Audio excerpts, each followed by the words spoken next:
Was the decision to leave Drivetribe, starting your own channel, was that the biggest decision of your life? Ooh, that's a good question. £21 million was put into the Drivetribe platform. Do you know whose 21 million that was? Jeremy. We filmed with him, I think, 4 times in the entirety of the Drivetribe channel. My first video with Jeremy was when Lisa actually threw me the keys to his Alfa Romeo. He was not okay. Absolutely shocking. Richard, he kind of bought over Drivetribe in 2022. The evening that you put live the video that matters most to you. The first one was very much set it live, closed laptop. Have you really left, or will you still be around? You don't know how things are going to fully unfold. It was scary. And what was Hammond's reaction when you actually told him, true and honest? It was actually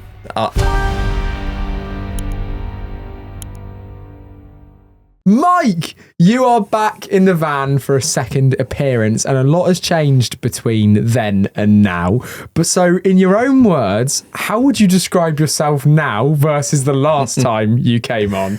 Well, I'm still called Mike Fernie. I'm still doing car videos, but I now have my own channel. So I am now definitively a car YouTuber who started off on his own channel. I used to work at Drivetribe, but now I'm doing my own thing. Was the decision to leave Drivetribe, the one that's amassed over 500,000 views in your explanation video, starting your own channel, was that the biggest decision of your life? I think so. Obviously, you don't know how things are going to fully unfold down the line, but yes, I imagine I will look back in 5 years' time and think, yeah, that was pretty huge. It was scary. It took a long time to actually get to that point because my head was so in just being head of video at Drivetribe, but I think taking the plunge, we're now sort of 4 weeks since, and yes, it's definitely been the call. Because I rewatched the video of you and Hammond going over his vehicle from the Grand Tour, his Buick. Yep. Stunning green, looked awesome, and you were all over the engine in that video, as you have been in the videos on your channel recently that you've launched. But do you remember the first video you ever did with Hammond? Yes, I remember first meeting him. It was in the Chiswick office. The Grand Tour had an office in Chiswick, and Drivetribe moved to be literally like across the road from them. So I remember James May was on the Drivetribe channel quite a lot, and I think Richard and Jeremy sort of saw that and thought, well, if he's doing it, maybe we should start doing it too. So Richard came into the office and did some like selfie phone stuff initially, and there's actually a picture of me sitting watching it happen. My first video with Richard on camera was, we did a video where we wanted to film with all 3 of them in the one day. Be your dream for a doing podcast, tackle all 3 in one day. So yeah, we started with Richard and then went Jeremy and then went James. We managed it, doing the sort of road trip between the 3 of them. And it was quite unfortunate, a bit of a baptism of fire, because my first interaction with Richard, a few days before, his garage had flooded. He had a barn with a whole load of his car collection in it, and there was a big flood, like flash floods from one of the farmer's fields. It was something like the farmer had ploughed the field a different way to the way he'd done it years past, which meant all the water just channeled straight down. And he had numerous cars that were a couple of feet in water, and it wrote off a bunch of them. The main one he was really upset about, he had a Morgan Plus 6 that the Drivetribe audience had helped customize. He like let them spec it. So it was this really like poignant car for him, and I think he drove it twice, and then it got completely written off by the floodwater. So I'm turning up, saying, "Hey Richard, how's it going? Great to have you on the channel." And he's, obviously not the happiest bunny, because he's just lost, I think he lost 6 cars in that flood. And there was a lot of bikes in there as well, right? Yes, I think there was some bike casualties too, and the insurance company just completely wrote them off. There was no thoughts of rebuilding them because the water damage was just too bad. So I'm sitting there, trying to get along with my childhood hero, and he's clearly like not the happiest guy. So to be fair, you can watch that video back, and he's perfectly professional, and we got what we needed and stuff. But it was quite stressful for me because I was like, oh god, like, why did it have to be today that we're turning up on his doorstep? It's quite a poignant way into that world, because everything that I hear from talking to everybody that works in TV or doing their dream on video, or maybe have worked with their heroes, maybe it's Matt or Freddie or yourself or whoever, or the Auto Alex guys, nothing's ever as you envisage it to be. not in a like negative way, not even in a pro way, but however that experience goes, it's never usually what people actually think of that experience. And is that the same to be said for your time at Drivetribe? Yeah, I think so. Like with the trio, like that was the first with Richard. The first with Jeremy was when it was Lisa actually threw me the keys to his Alfa Romeo and said, go for a spin in it. Turns out she hadn't ran that past Jeremy, and he was not okay. Well, although I had the Drivetribe merch on and everything, someone was driving about in his beloved Alfa Romeo, and he cut that shoot short very quickly. But again, there's pictures of me interacting with him. You can like see the body language even in this like still pictures. I had to convince him, we're just wanting to film this video, and he allowed us to film with it statically. So we did like a walk around of the car, but that shoot was not a great start either. So, but again, these are positions. That's nothing on Jeremy or Richard. It's just like maybe we went just too far with our ideas in that moment. We should have had like a bit of a softer start with it. And they're two of the most loved people in motoring history, probably two of the most loved people in motoring history. Does that show you for real to be a really successful car guy, camera facing? You have to be that level of nuts towards cars. Like even Jeremy, with owning loads of stuff and driving loads of stuff, to be like, you're not driving my beloved Alpha. Do you think that's when it kind of sets in just how much these guys love their stuff? I've never thought of it that way, but yeah, I guess that showed in that moment how much of a car guy he is. And Richard is just, I would say he's the most car guy out of the three of them. He is still he's still in auction sites, looking on websites for new cars to buy. That was something great about my relationship with him. I would WhatsApp him a Morgan Aero 8 or different cars that I thought he would like, Bentley, two-door Bentleys and stuff, and we'd sit there and natter away about, is this one worth the money, is it not, blah blah blah. So it was quite nice having although Richard was this massive part of my childhood, it was quite cool having him as like just like a car friend on WhatsApp, which seems surreal to say, but that's the situation we got into after a few years. It was awesome. But that there to so many people would be the dream, even text, few minutes interaction, anything. Sure. I've seen Hammond when he's walked through a car show with thousands of people just glued behind him going in one way. And it must be so difficult to still be a car guy enjoying the things around you in those situations. Yeah. But for you to be able to be interacting with our childhood motoring history heroes, and when we were growing up in that way, so many people watching this could think about what that must feel like to be able to do that. So many people would have watched Dave, which was a channel that you mentioned that you watched all your reruns on. Big ups to even Dave. Yanni, who I had on in the van, yes, who I recorded with last, was proud of the fact that his show aired on Dave because it was the same as where all the Top Gear reruns were. But over time, does that just become the norm very quickly?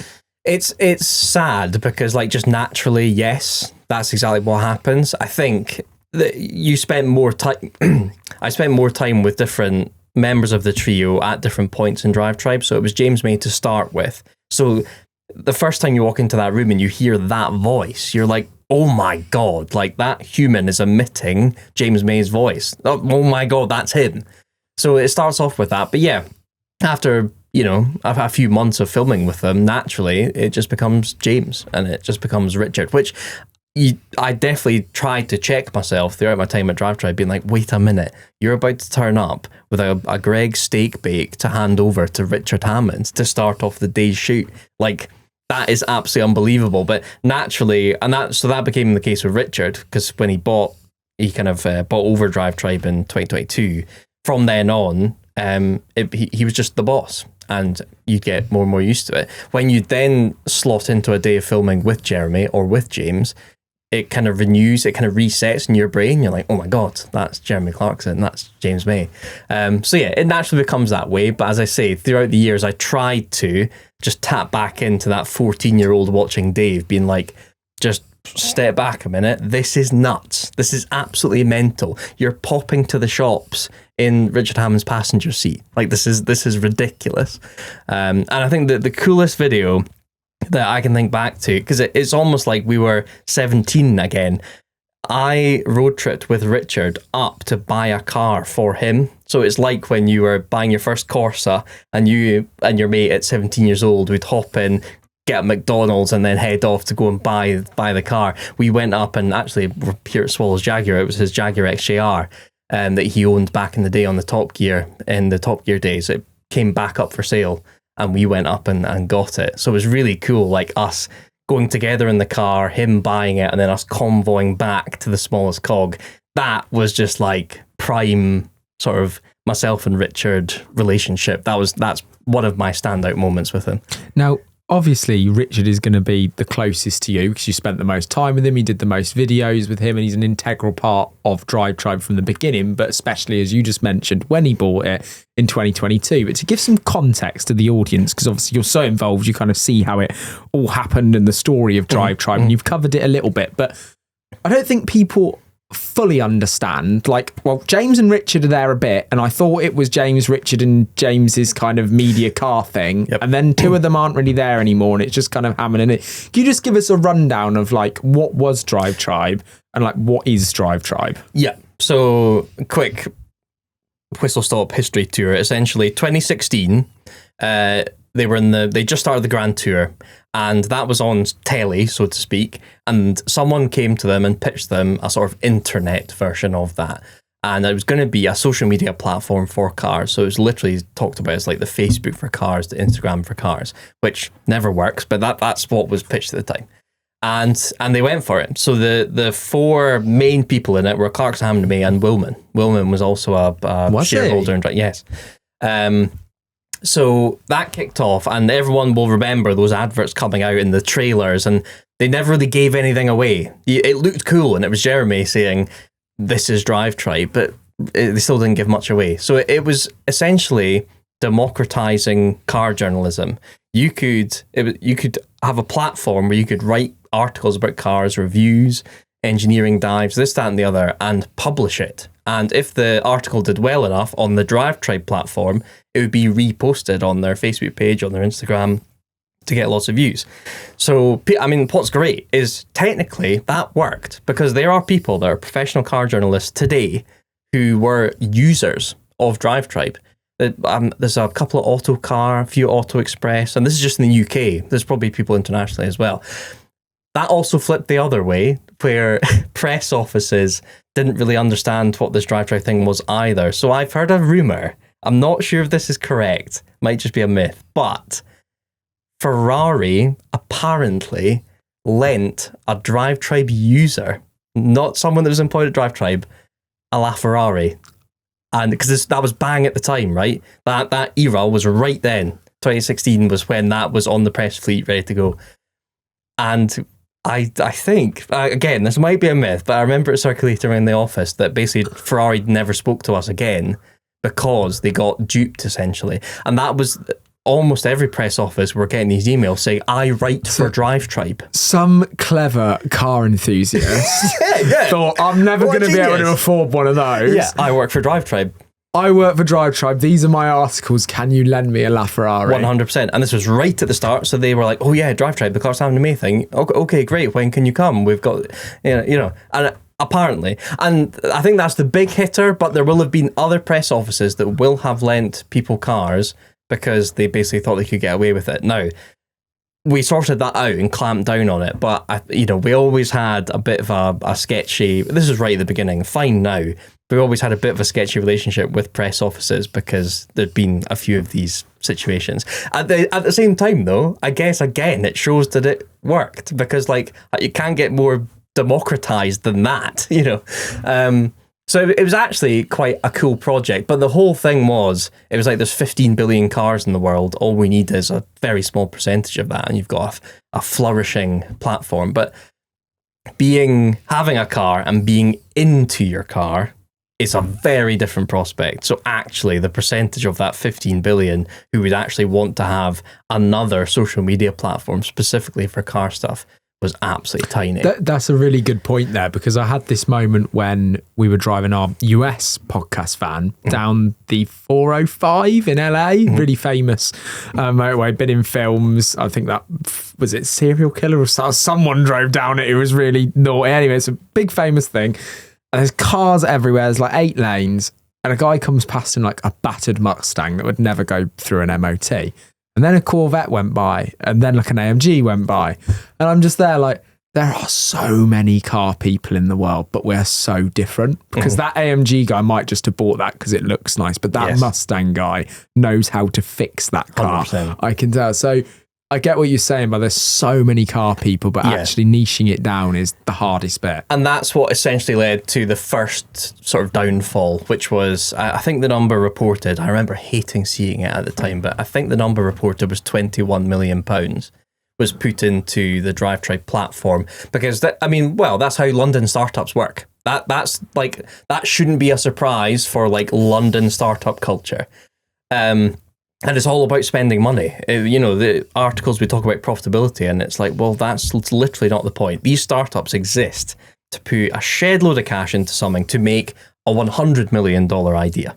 So horsing through 21 million, and some of the conversations that happened in the office. Do you know whose 21 million that was?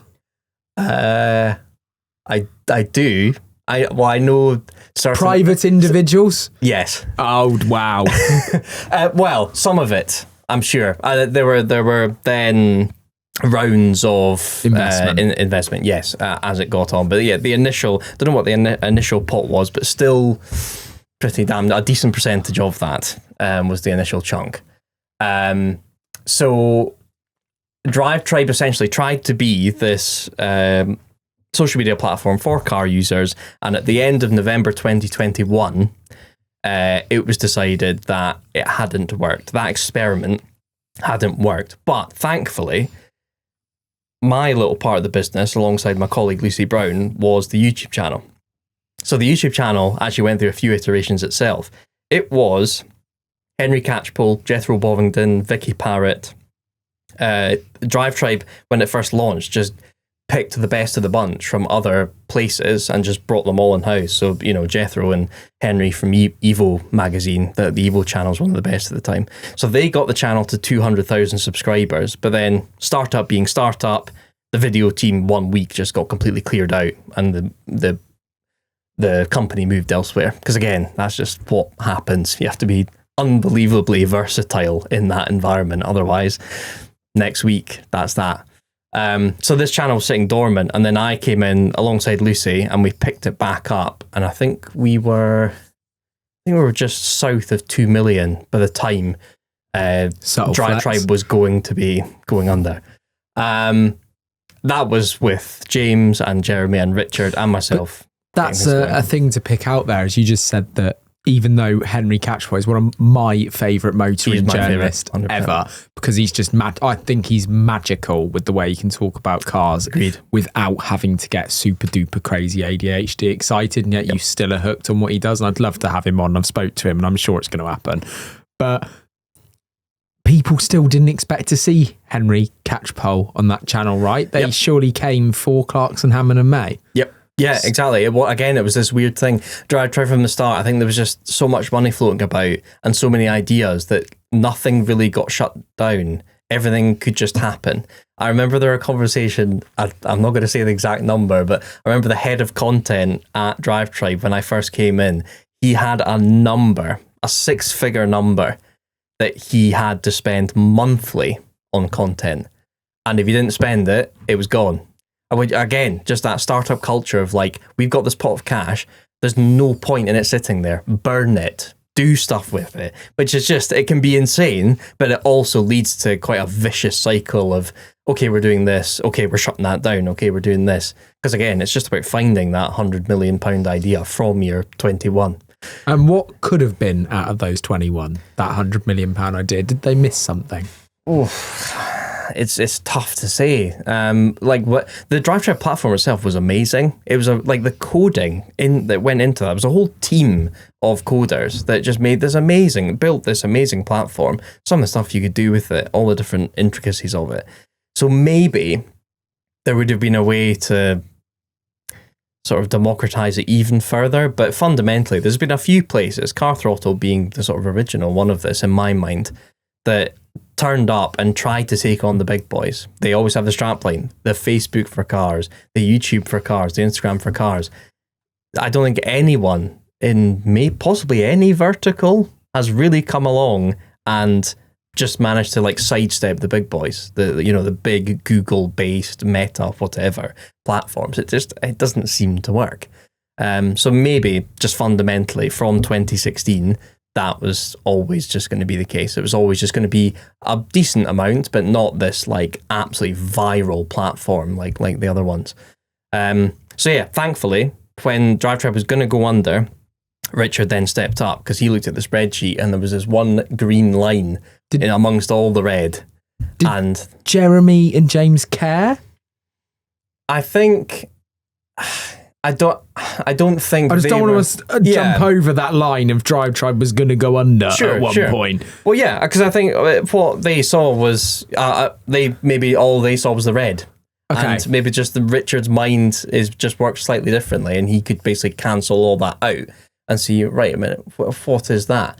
I'm surprised potentially James didn't want to get more, because like Jeremy, we filmed with him I think 4 times in the entirety of the Drivetribe channel.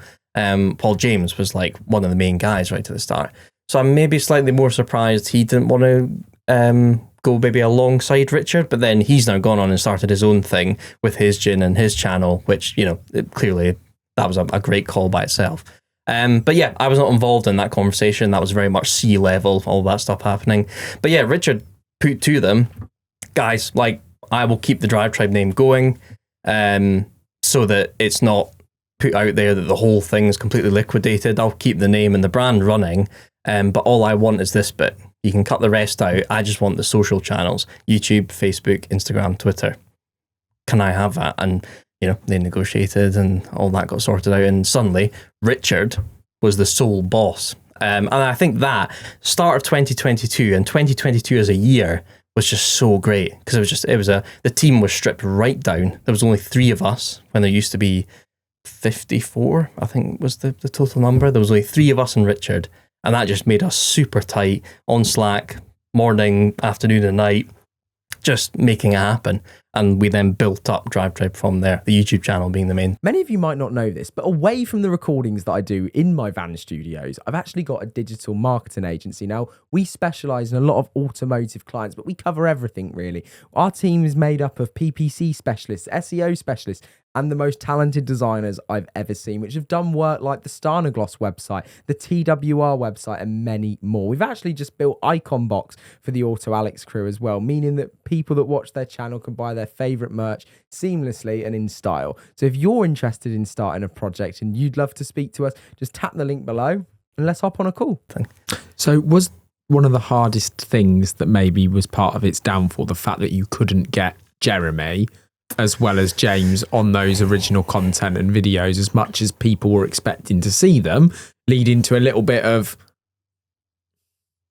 sadness from the audience, like thinking it was maybe going to be something that it wasn't in their eyes. But then when you reignited it in 2022 with the full force of kind of Richard, because he has always been able to be in the videos, right?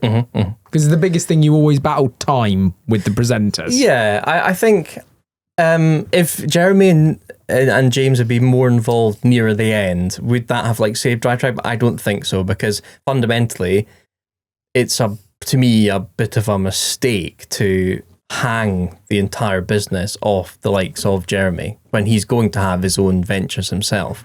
So unless he was super engaged, which he was at times, but in general, like the lesser of the other two, definitely, his mind's always going to be elsewhere. I imagine he would come along to board meetings and stuff, but fundamentally, I think he, and rightfully so, kind of expected to be able to launch it, but then there was this massive team to get it all up and going.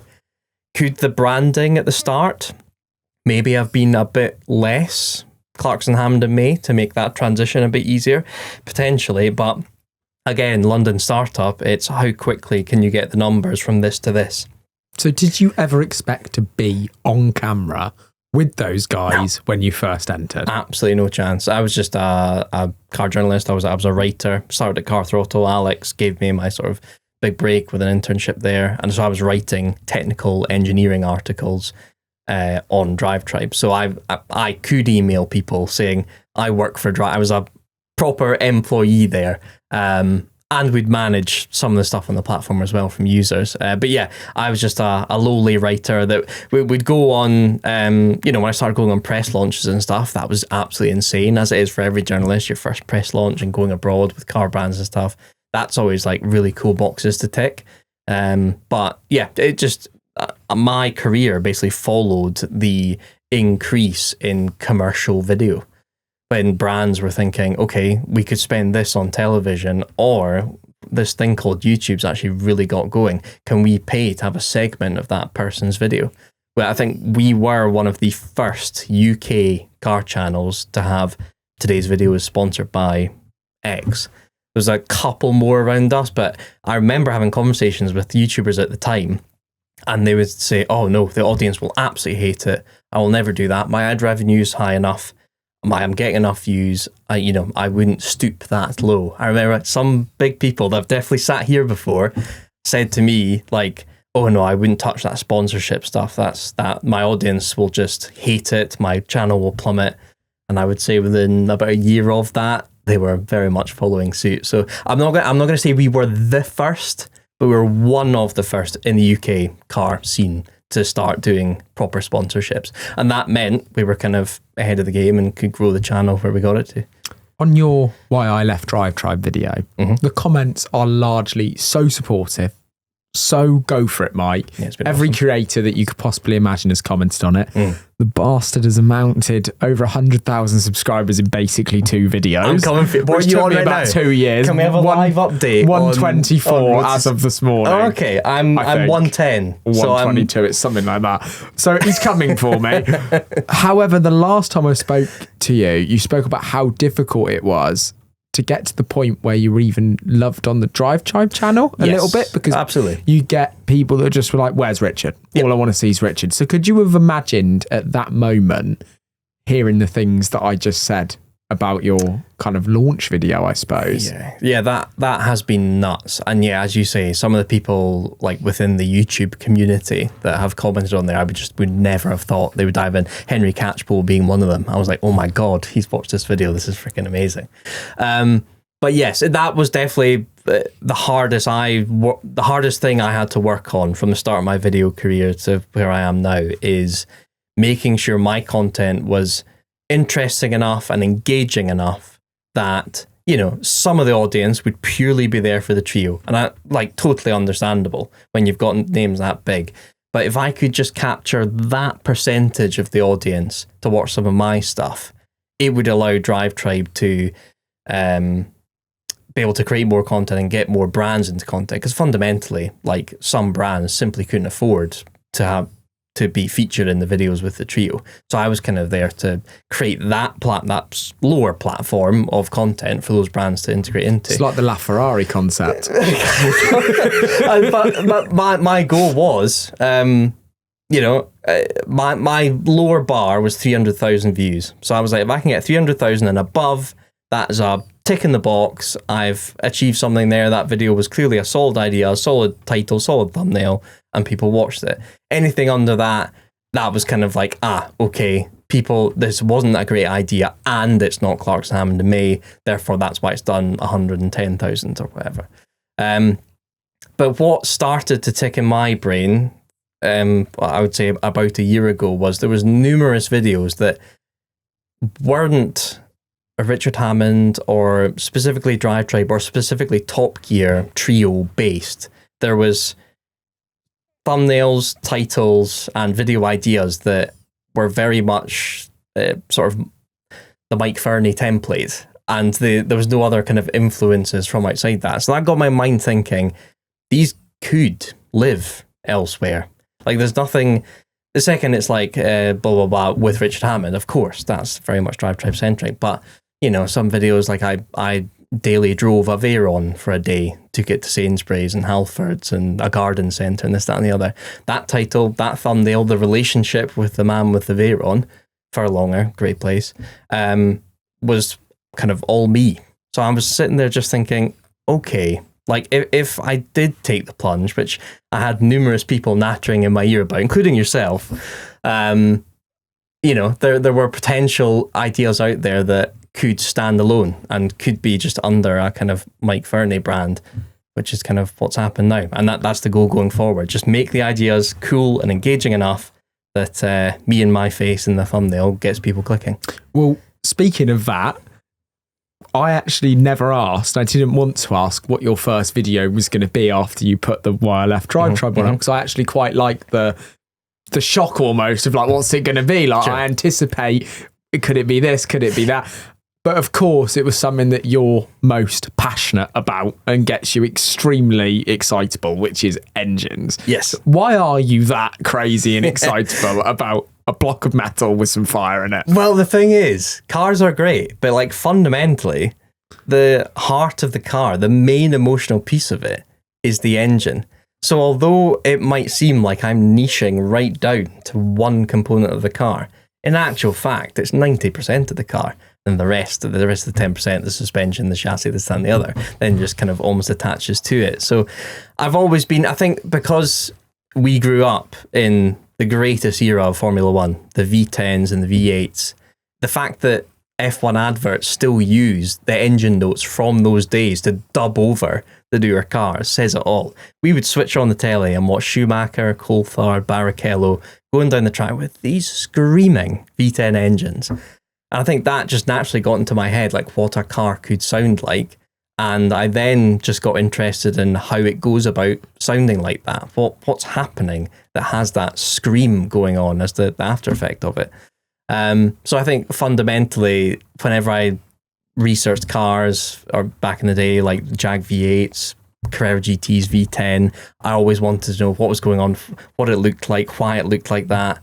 And that's just kind of continued on to where I am today. So yeah, I will happily strip down any engine. You could give me I'm about to soon, a Land Rover Ingenium lump, and I will happily strip it down and figure out, right, why are these things catastrophically failing? And it'll be the tiniest little thing. That's what blows my mind about them. It can be the tiniest bearing where the tolerance is out by like a thou or two, like tiny tolerances.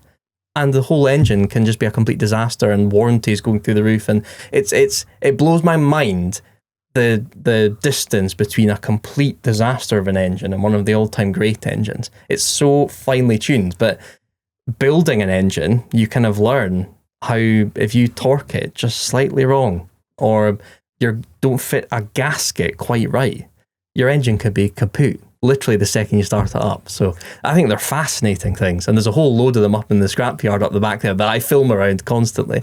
So it's almost, I think that's definitely what's authentic to me. I find any engine, if you then strip it down into its component pieces, incredibly exciting. But we filmed last week with a go-kart engine, like a sick top-level go-kart engine. Fundamentally, it's one piston, one crankshaft, of course, one conrod, and one spark plug. And yet this thing was just absolutely fascinating. So from a single-cylinder kart engine all the way to Bugatti's new V16, I just think they're awesome. So what is the best engine? Oh, that... If I give you like an Ultima or something to go and stick and whatever you want, put anything in. Oh, that's a good question. It's tough to... I've never experienced one, but it's tough to move away from the McLaren F1's V12. Oh. That's 6.1. But I would think I'd put Porsche's V10 Carrera GT. I think that has to be the top of the heap. V10s are my favourite. There's just something about them, and I quite like the fact they're not used a lot as well, that makes them kind of unicornish. Yep. And I didn't enjoy my first V12 experience. I really didn't like it. Interesting. Was that a Lambo? No, it was an 812. Okay. And linking back Vicious. to Drivetribe, it's actually one of the only things I've recently spoke to Izzy about, was because she got to drive a dream car, which was an 812. And we'd actually spoke about it before, because I said, I actually found mine to be a really big letdown. I hope it's not. Yep. I hope She it's didn't not like for that. you. She didn't like it at all. But I have still told her to go and get in a 488 Pista, which you'd think wouldn't be as amazing as a V12. But I get excited about the fact that there were some engines when I thought they were going to go useless, like twin turbo V8s from Ferrari. Twin turbo AMG engine, I think, is a very good engine. Yeah, that's a beast. That they did it so well, the turbocharging thing, and there's some people that just did it not so well. So I can get on board with why you find them so fascinating. But is there years of content to be made on them?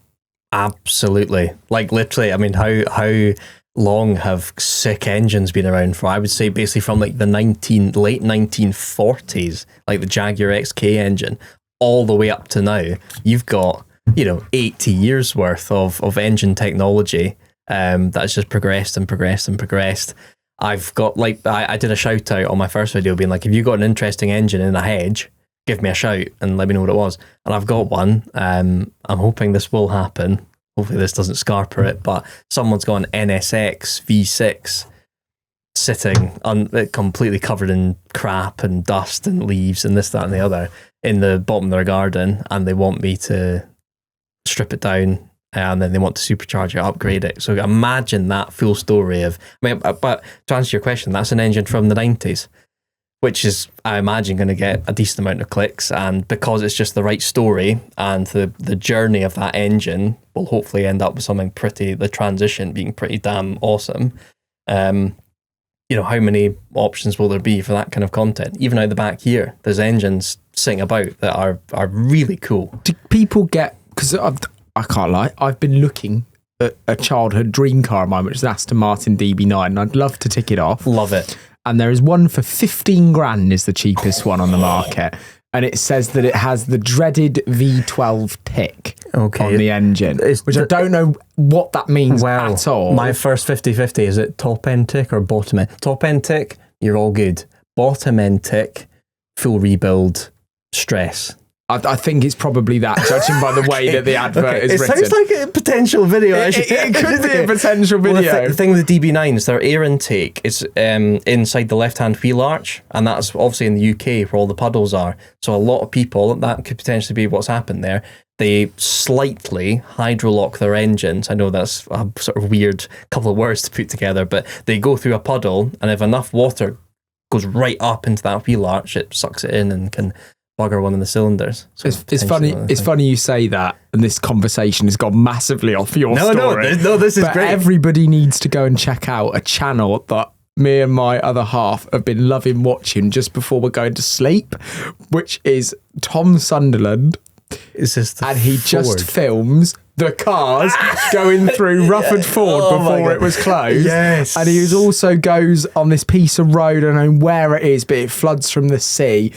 And it just blows my mind that people think that they can get through these things. There's no voiceovers. It's just filming people's reactions, like getting out with their kid under their arm, the wife screaming. But then you see the perfect, they do it beautifully because they get that bow wave going and they just surf it. They're in a focus, but they just know what to do. They just set that pace. You see the wave going out in front of them and then they just dance away. A V12 Aston would be possibly one of the worst cars to take through Rufford Ford because the air intake's way down in the wheel arch. Well, Be careful must when you go buy and it. check those videos out. Tom's going to be absolutely loving this. On the back of it, like, who are these people coming to check out the channel? Oh yeah, shame that they shut it down. Raging.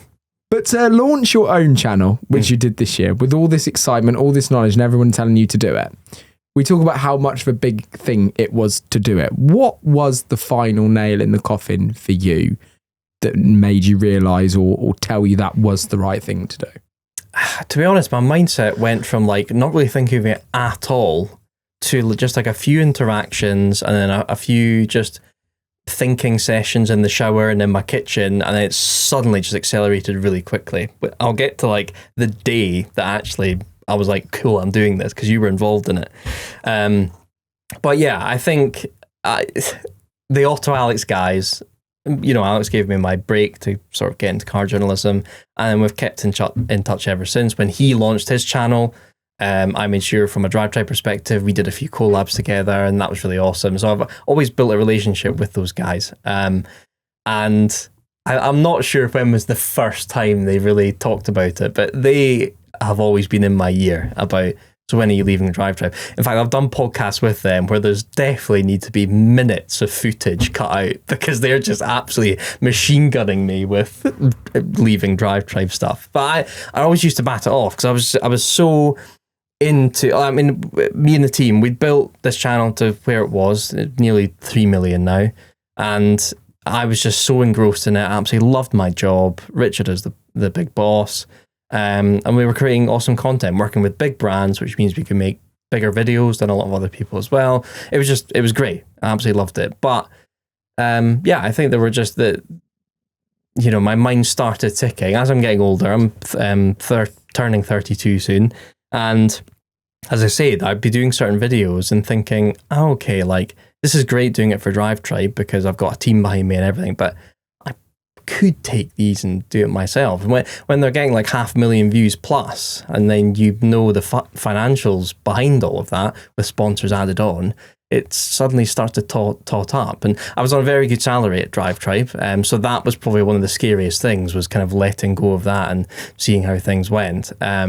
But yeah, I would say numerous other people in the YouTube scene were sort of starting to get in my ear about it because they'd done it themselves and they'd done incredibly well. Like Alex has been the perfect template I was actually on the phone to him this morning telling him this, like I can almost track his journey, and I was saying to him, I've actually like learned some of the lessons that he had to go through this time round. So having those as a template, the TDC guys, all the gear, the donut guys, some of the Hoonigan guys, it's all there. Like when I was scripting my leaving video, I literally just went through them all and thought, right, what did they all do? I had Vin on, Vin on? Yes, absolutely. Yeah. I had Vin on, and he had a very similar-ish leaving video to you. I remember it was just like why he left Hoonigan, basically. It was about 26 minutes long, similar kind of length. And you think, but the audience, which is why we do these podcasts, why I love to talk to people, think, well, hang on a second, you were literally making videos with Richard Hammond, something that someone is as important as the harrowed turf at Twickenham, like Murrayfield. And you get the chance to kind of go out and do that, and then you step away from that to kind of go off into the unknown and do X, Y, and Z. Yeah. But it's been going well so far. Absolutely. I've had people say similar things. They said, they thought I was going to be a Drivetribe lifer. I was never going to leave. But as I say, things accelerated really, really quickly. And it was actually Wheeler Dealers Live.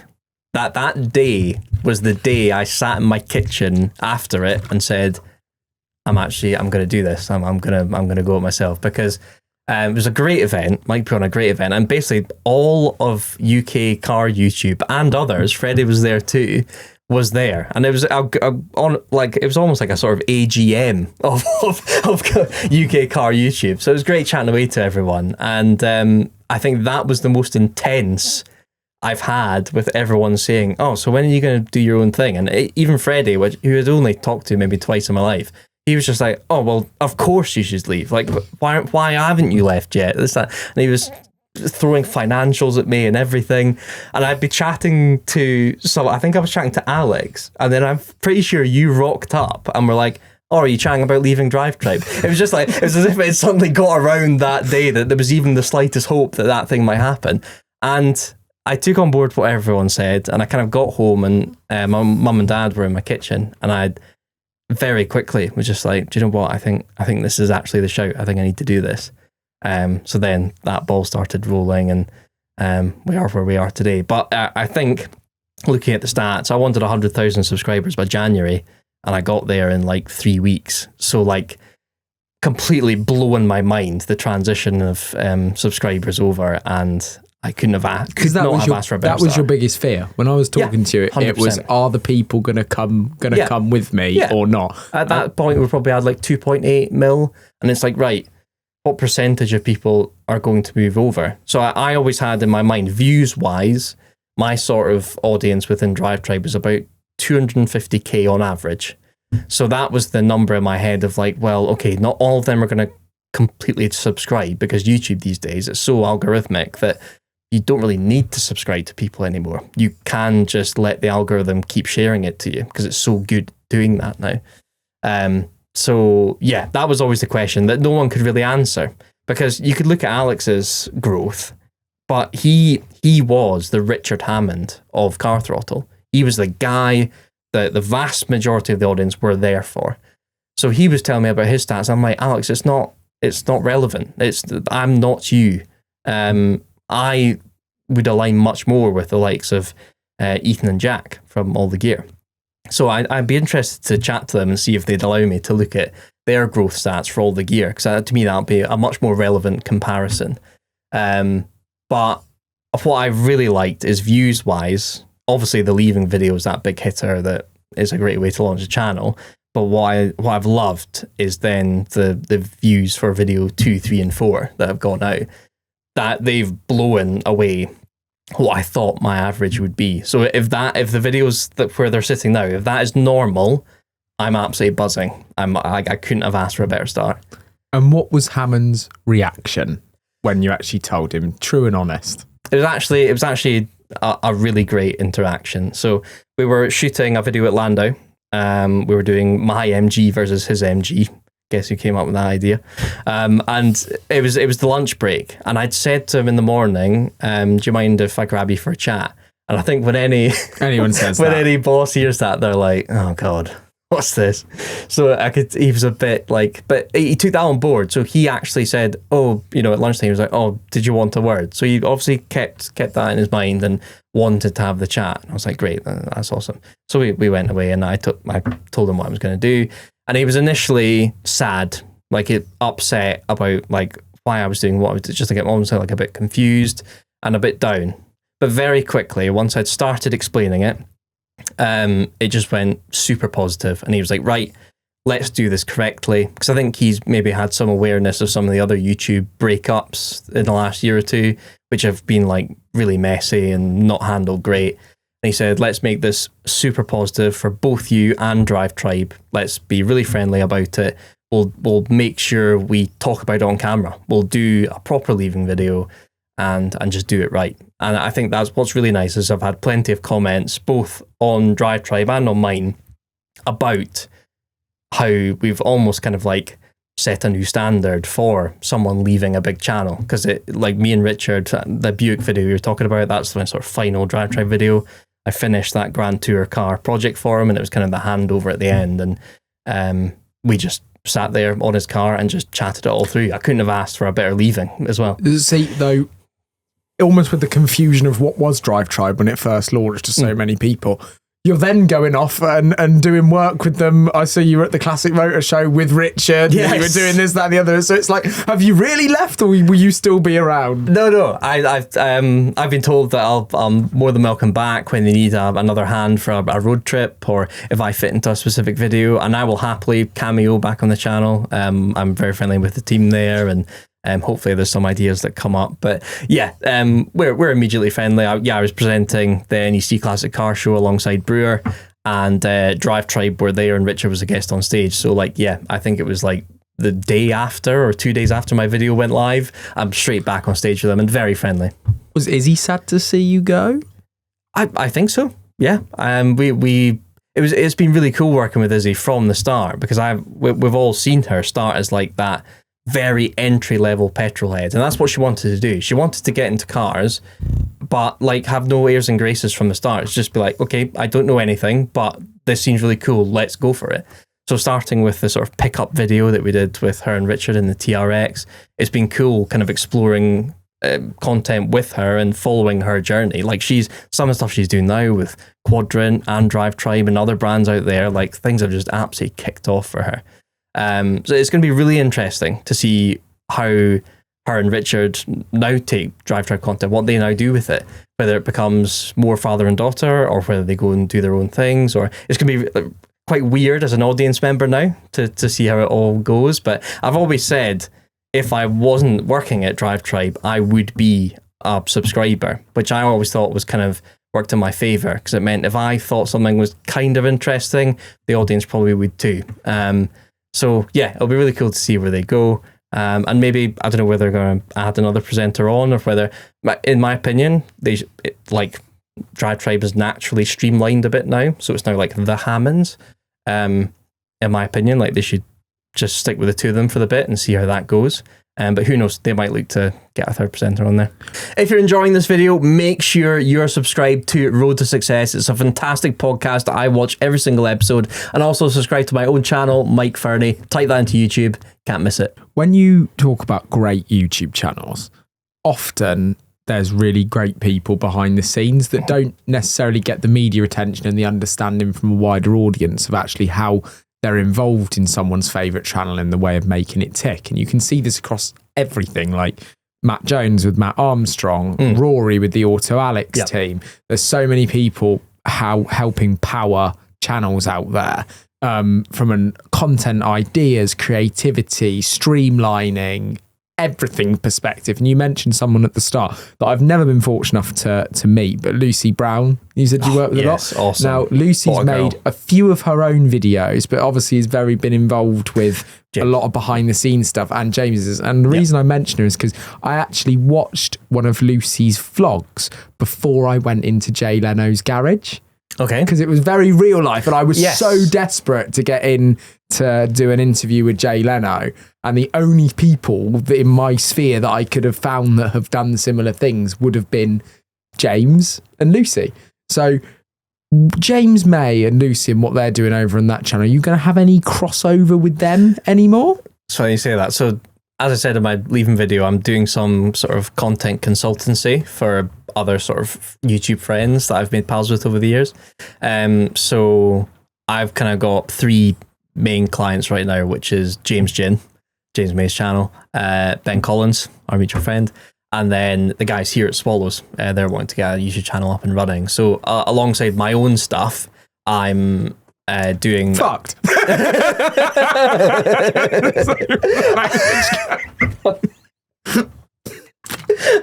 He's taken on too much, thinking the videos weren't going to do as well as they did. That's what he's saying. As I was saying, alongside my stuff, I'm working very hard to do bits with those guys as well. So it's been awesome. Literally day one, I was straight in. Lucy got in touch and was like, right, come help us. Video ideas, titles, thumbnails. That's basically the main thing. Like YouTube theory is kind of what I'm bringing to the table with those channels. And I've got a ridiculous list of other people that have got in touch since the video went out, because they got straight in before anyone even knew what was happening. So yeah, that's my big debate right now. How do I handle my own stuff as well as these clients? Why are they all launching gin? Who was the Is gin super profitable, or is it just a passion project you in the engine? Well, the thing is, one of the things James does is he tests other influencers and other celebrities' drinks, and my God, it's so easy because so many of them do it. You can have a completely fresh lineup of drinks every single video that we do, because they're always coming out. Like Ricky Gervais is doing this, that, and the other, and Jeremy's got about 5 different gins, whiskies. Richard's now with his whiskey and gin. Yeah, it's just gone nuts. I think maybe Hoxton, maybe within the trio, Hoxton really kicked things off and showed what was possible. So James went down the gin route. Actually, I don't know what came first, James Gin or Hoxton. I'm not 100% sure on that. But now, obviously, Richard's joined the gang with his gin and whiskey, and apparently that's absolutely blowing the barn doors off as well. So, yeah, it's clearly a very profitable thing to do. James has done really well to establish himself in America. That's why he's over there quite a bit, which is what I help with, coming up with video ideas for American content trips.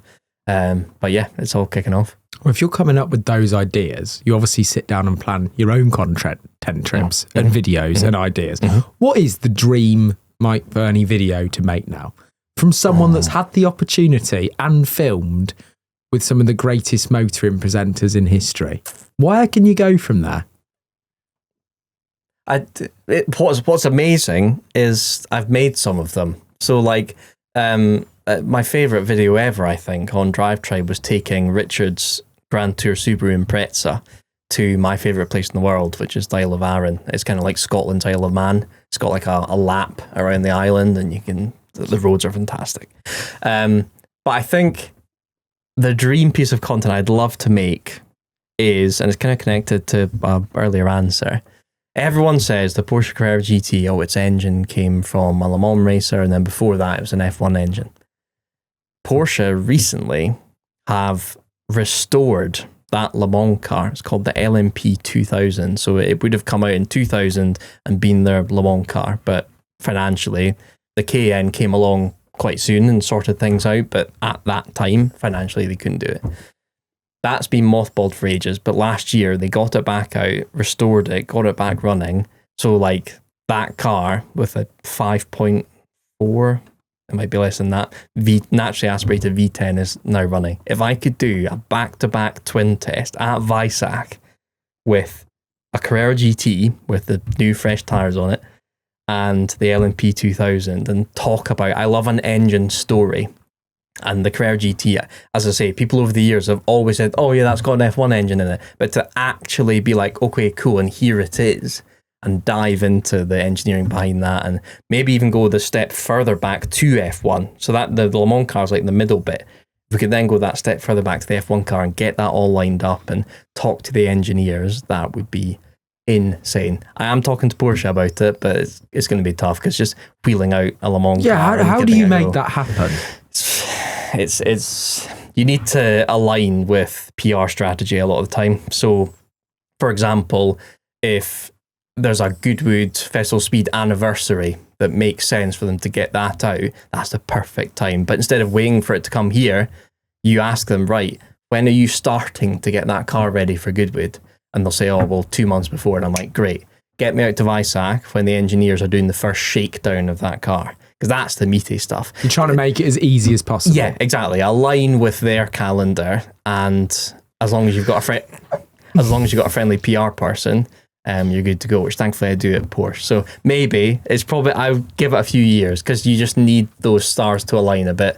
But I've put the note in, and we'll see what happens. Another cool engine story is the Jaguar CX-75. So that was the hypercar that never made it. Yep. There was always one kicking around scramble. Yes. At Vista. That's right. The green one. Yeah. So that car, that was a hybrid supercar, 900 horsepower, 2 years before P1 LaFerrari 918. So Jaguar way ahead of the game. And like their power figure up there with those guys. The engine in that, it's only a 4-cylinder, but it's twin charged. So it's got a supercharger and a turbocharger attached to it. And it was built by Cosworth, and then Williams put the car together. So amazing combination. Jaguar, Cosworth, Williams put it all together. That engine, it was so good at what it did. 500 horsepower, 4-cylinder. It was so good that engines are designed these days, not from the bottom up, but from the top down. So it's the combustion system. I'm getting very nerdy here. Is it okay if I get No, I'm following. So back in the day when the Ford DFV in the 60s, 70s Formula One cars, that was designed from the bottom up because it was how much horsepower do we want? Okay, we want 600 horsepower. Okay, well, let's make the crank strong enough for that. And then let's make the con rod strong enough for that. And then the pistons, and you build it up from the bottom up. In modern times, because of emissions and fuel efficiency being a super important thing, you start with the chemistry within your combustion chamber. So your the cylinder and the piston interaction with the head, that's what you start with. You make that nice and powerful, nice and efficient, and then build the engine around that chemistry. The chemistry within that Jaguar CX-75 engine was so good, it was so powerful, but so fuel efficient, that Cosworth just put that aside for a bit, put it in the back cupboard and waited for a car company to come along called Aston Martin. The Aston Martin Valkyries V12, and therefore also, because you can kind of trace the technology, the Gordon Murray T50's V12, that combustion system is based off of that 2010 Jag 4-cylinder that never made it. They made this thing go, but Jaguar never made the car. But there was about, I think, 8 engines made. It was so good that when Aston Martin came along and said, we want the Valkyrie V12, these are the specs we want, Cosworth went, we've got a thing for that, and went in the back. So I've done a video on Drivetribe where there's literally, this is the Valkyrie Mule engine, and it's a 4-cylinder Jag engine with one of the cylinders blanked off. So it's only a 3-pot, and then they multiplied that by 4 to make a V12. But are anybody going to keep putting engines in cars long term? What do you think? 'Cause you talk about Porsche. You talk about Porsche, you can talk about synthetic fuel. And that could be the thing, a bit like that monster, that saves everybody, saves the car. Do you think that's going to happen? Do I think they're going to stop putting engines in cars? Do you think it's just going to all go electric? Or do you think that synthetic will come along and save the game? No, I think in 20 years' time, there'll be a massive smorgasbord of powertrains. So for the people that need electric for their lifestyle, they will be electric. People who need hydrogen will have hydrogen, and then petrol and diesel and hybrids will also exist. I think that they will not get to a point where they completely rip up what we've already got. And I'm actually doing a video in the new year with horse powertrains. So like out of nowhere, Renault have just built a massive engine building plant, which you think is the opposite way to how everything's going. But to me, that is a massive indicator of where things are going. That a company the size of Renault have built this mega factory that you think, oh, for batteries. Nope. For internal combustion, they're building brand new internal combustion engines. And that, to me, is a huge indicator. What Porsche have said, they're backtracking, Bentley backtracking. Ironically, the people that are super, not even knee deep, neck deep, is Jaguar. That's the one that I think, oh God, you've gone that step further than the other OEMs. Maserati as well are right behind them too. But no, I think engines have a long life ahead of them. What exactly it looks like, couldn't say. But you can take Porsche as a nice template. They know what they're doing. See, Jag's one of those stories. We're obviously here today at the coolest Jaguar facility Swallows I've ever is the seen. place. Come visit Swallows. And we mentioned some truly epic cars like the CX-75 and all these things that are awesome. And I actually grew up, the first ever sports car I ever went in was a light blue Jaguar XK8. Lovely. And remember that like it was Have you heard what Ben's bought? Yes. Can we talk about that? No. He wasn't allowed to talk about it on it. But My God. We'll leak it. Ben Collins has bought... no, you worry. But yeah, he has bought Ben's something arse very... just tweeted it for a second. Oh shit. He has bought something extremely cool. But you want to buy into a brand when you buy a car. Are people going to have to buy into the old Jaguar and accept what's happened with it and just live with the nostalgia? Because I was convinced Jaguar were going to pull off the greatest marketing stunt genuinely in history. I love the car. I think it looks cool, but I was convinced that Jag were going to do all of this stuff for a week, make everybody furious, and then release an advert where a Jag comes in and just eats everybody, and suddenly, like there's blacks and blues and all the original colours come back, and it's like that was the best thing ever. It never happened. Yeah, it's going to be a tough one. Like, apparently the car's really good. I've heard whisperings that the car's actually mega, and I would say now that it's settled a bit, I'd say I'm interacting with more people that think it looks great than people that think, oh God, it looks like an air conditioning unit. Yeah, Dyson for cars. Maybe I'm in a specific world where everyone kind of wants Jag to survive. But who knows? There could be engineering within that car that means they can put a 5-litre supercharged V8 in it. Who knows? But I just hope the car comes out looking the way it vaguely does. I know it'll never look exactly like it, but the best thing they can do is have that thing come out and for it to be seen around Monaco or around Knightsbridge looking 95% as the concept does. I don't want to skip over that we spoke about great teams and we spoke about Lucy, then we went off on a completely different trajectory. I don't know how we managed to do it. What are you doing? Because you can go down the route on YouTube where you stay on your own to yourself, being a YouTuber. I think Beard Meets Food did this for years brilliantly on his own, but even he had to bring it in. I still think he could do it on his own, but even he, one of my favourite YouTubers he is, brought in a team with Josh and the guys that go and film for him, because I think sometimes YouTube can be a very lonely space if you do it on your own. Do you have plans to assemble a great team around you? Well, as I said earlier, I've very much kept tabs on the people that have left bigger channels, and I've tried to note down the lessons that they've learned when they come and sat on podcasts exactly like this, and you ask, what mistakes have you made? I'm sitting there with a notepad jotting them all down, and that's been really, really helpful. Great resource. And the biggest next one seems to be always they didn't hire quick enough. That seems to be the next lesson they learn. The first one is like, have a bit more realism about how quickly the channel's going to blow up. Because I think Alex said he wanted 10,000 in a year, and I think he had 400 in 2 weeks or something, like just crazy. So yeah, the next thing I'm trying to stay super self-aware about is when's the time to hire someone, and what do they do? Is it a full-time videographer, full-time editor? Is it a full-time commercial person? I'm yet to suss that out. I've got a great team right now, which is all freelance, and they're very good with their time towards my projects and stuff. But yeah, the next step will be that scary one of... Was there ever a chat with Alex to go and be part of what we call the Auto Alex multiverse? No, none of that. And if it had come along, I probably would have said no anyway. But no, they were just very, very encouraging. And still are. As I say, I had a phone call with them this morning, and it was really great. And Food and Fuel is tomorrow, so it'll be great to see them again.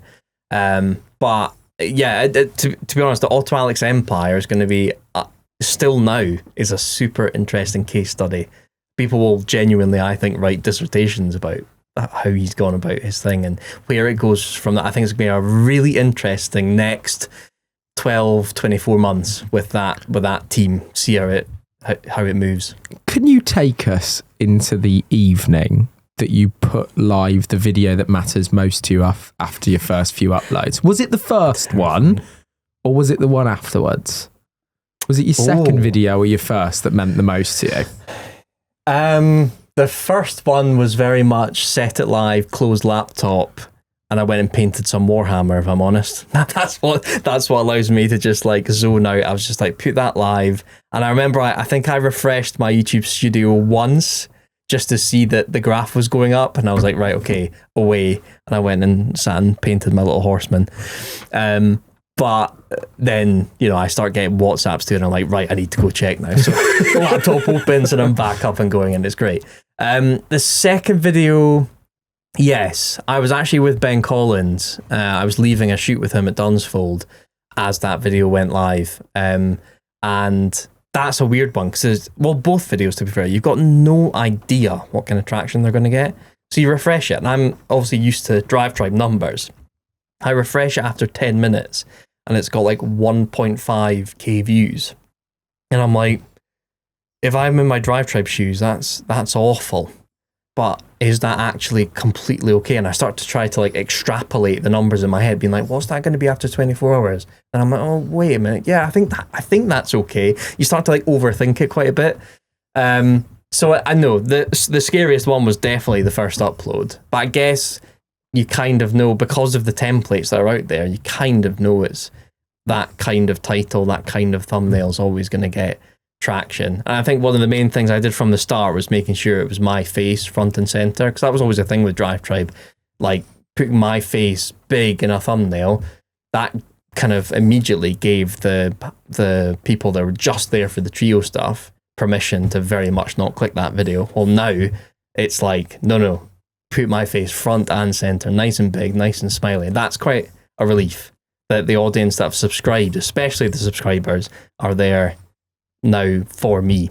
Because I think when you watch any video, ourselves included, especially if it's in the first like few minutes or hours of the upload, very much the creator is sat behind that going, right, what's going on? What are the comments? What's that? Very much they're there with you on the sofa. I recommend they take up Warhammer. Watching the video. However, does YouTube and the way it works and the algorithm, is that as interesting to you as an engine?